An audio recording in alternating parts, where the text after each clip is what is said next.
Welcome to the Professor's DuBois channel. This is Professor Corey, and this video is a mini lecture based on our first lecture covering material from Chapter 2. Disclaimer: this is in no way equivalent to our actual lecture where we discuss and practice the material in much more detail. Chapter 2 begins with the subatomic particles that make up the atom. For our purposes, there are three subatomic particles, which are protons, neutrons, and electrons. It's worth noting the charge and location of these subatomic particles. The number of protons is what determines the identity of an atom. For example, the atom carbon will always have 6 protons. The numbers of neutrons and electrons can vary, but the protons will not.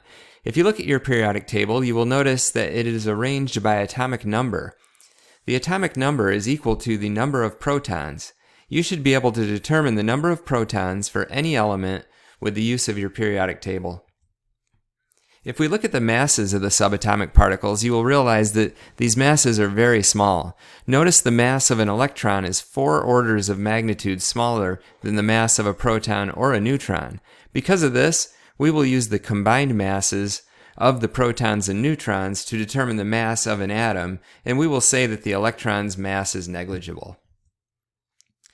The actual masses of protons and neutrons are very small numbers, and scientists developed a scale called the atomic mass unit to represent 1 proton or 1 neutron. This is much more manageable. Notice that there are a couple ways that we can represent our element. The upper notation provides the mass, number, and the atomic number along with the atomic symbol.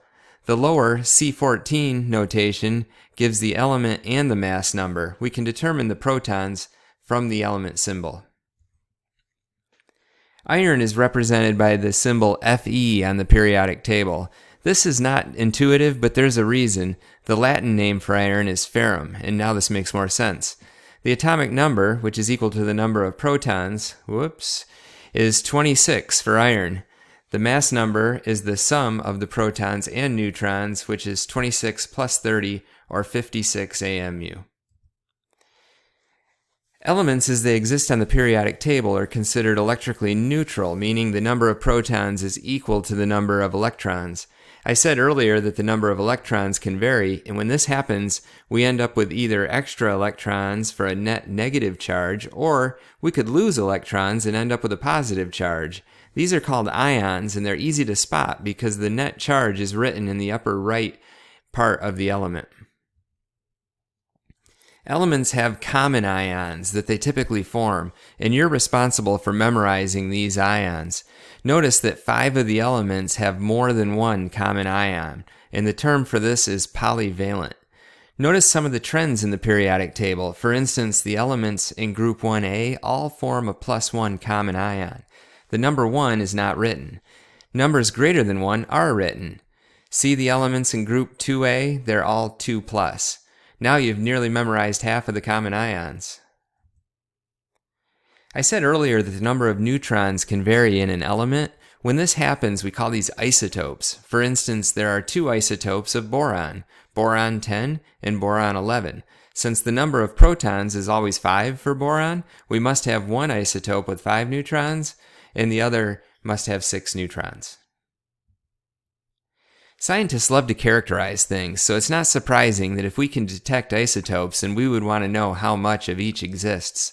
You see, isotopes are always in a fixed amount, so we will use the percent abundance formula to calculate this, and notice first the formula should have a times 100% at the end. And also notice that if there are 2 isotopes and you have the percent abundance of 1, you can subtract this from 100 to find the other. The average atomic mass, or weight, can be calculated using the formula above. The formula provides a weighted average and takes into account that the percent abundance of each isotope is not equal. The term is repeated for as many isotopes that exist. Use the formula on the previous page to solve the problem on this slide. I will mention here that if an exact mass is given, you will use that mass. So for this problem, the chlorine-35 isotope will use 34.969 for the mass. The answer is on the bottom right, 35.45 AMU. You should be able to fill in this chart with the use of your periodic table and a calculator.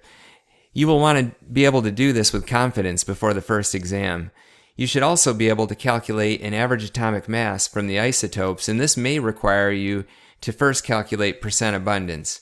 We have plenty of practice sheets available and a detailed video on calculating average atomic mass. The answers to this table will be covered in our next lecture. Thanks for watching.